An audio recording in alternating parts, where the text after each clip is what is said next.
Today, we're diving into the brand new 2024 safety regulations. Now, these aren't just any rules. They're for some of the most powerful and high-risk machinery out there, the kind that literally builds our cities and powers our industries. So, let's get right into it. All right, to kick things off, let's start with a bit of a puzzle. What do these three things, a massive skyscraper crane, a high-pressure factory boiler, and, say, a simple hospital lift, what do they all have in common? Well, the answer is they are all absolutely essential for the way we live. We couldn't function without them. But, and this is the crucial part, they also carry some pretty serious risks if they aren't managed with almost perfect care. And that is exactly the problem these new regulations are here to solve. This really gets to the heart of the matter, doesn't it? We're talking about hidden dangers and some incredibly high stakes when you're dealing with this kind of powerful equipment. So the 2024 regulations are very, very specific. They're laser-focused on these three main categories: steam boilers, pressure vessels, and all kinds of lifting machinery, so cranes, lifts, hoists, you name it. And they're singled out for one simple and frankly scary reason. If any one of them fails, the result can be absolutely catastrophic. Okay, so with risks that big, how do you even begin to manage them? Well, that's exactly where this new 2024 safety framework comes into play. It's designed to be a really comprehensive solution. You know, the official title is a bit of a mouthful for sure, but its purpose couldn't be clearer. These regulations are all about creating a structured, systematic process for safety that covers the entire life of a machine, right from its design and installation all the way through operation and maintenance. Now, what I find really fascinating about this breakdown is where the focus lies. Look at that. The biggest piece of the pie, a huge 40%, is just pure risk prevention. It's all about stopping accidents before they can even happen. And then you see it's backed up by strong compliance, high maintenance standards, and real enforcement. It's a defense in depth.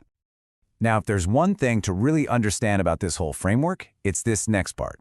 Because right at the center of it all is one single, crucial document, the Certificate of Fitness, or COF for short.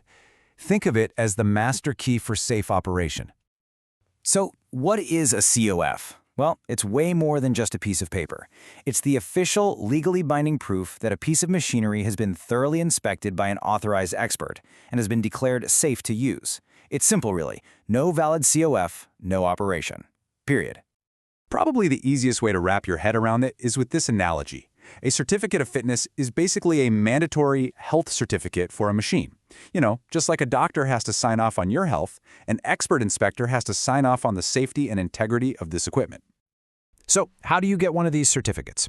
Well, it's not just a quick check. It's a really rigorous journey. The safety checks start before the machine is even built, with an approval of its design. Then, once it's installed, there's another check for compliance. After that, a hands-on inspection by an authorized pro. And only then, if it passes everything, is the certificate finally issued. And here's another really critical detail. A COF is not a one-and-done deal. It doesn't last forever. It's only valid for a maximum of 15 months. This is so important because it ensures safety isn't just a single check, but an ongoing commitment that demands regular reinspection and recertification. Okay, so we've got this great system, but of course, it doesn't run itself. It completely relies on a very clear chain of responsibility, where specific people and organizations are legally on the hook for safety.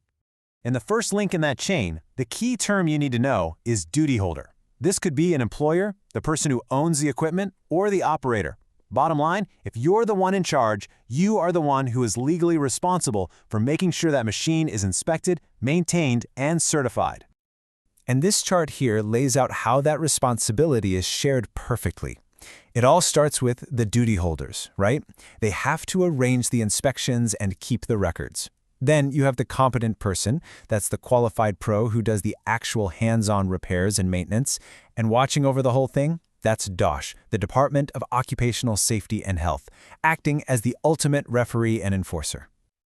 So, with a system this clear, and with responsibilities so well defined, what happens if someone decides to ignore it? Well, the consequences for that are, and rightly so, incredibly severe. Let's look at the high cost of failure. Let's just ask the question directly. What actually happens if someone decides to roll the dice and operate one of these massive machines without a valid certificate of fitness? The answer is pretty stark. It really boils down to two completely different realities. On one side, you have compliance.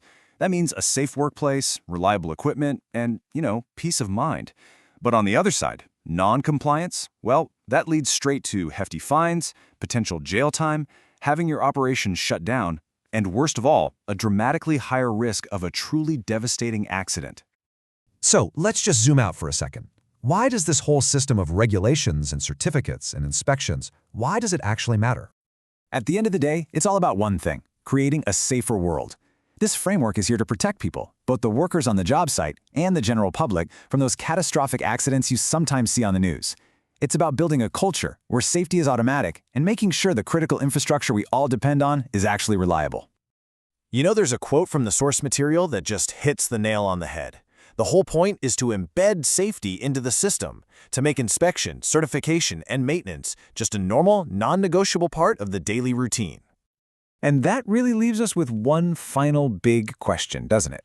We have this fantastic framework on paper, designed to protect us all.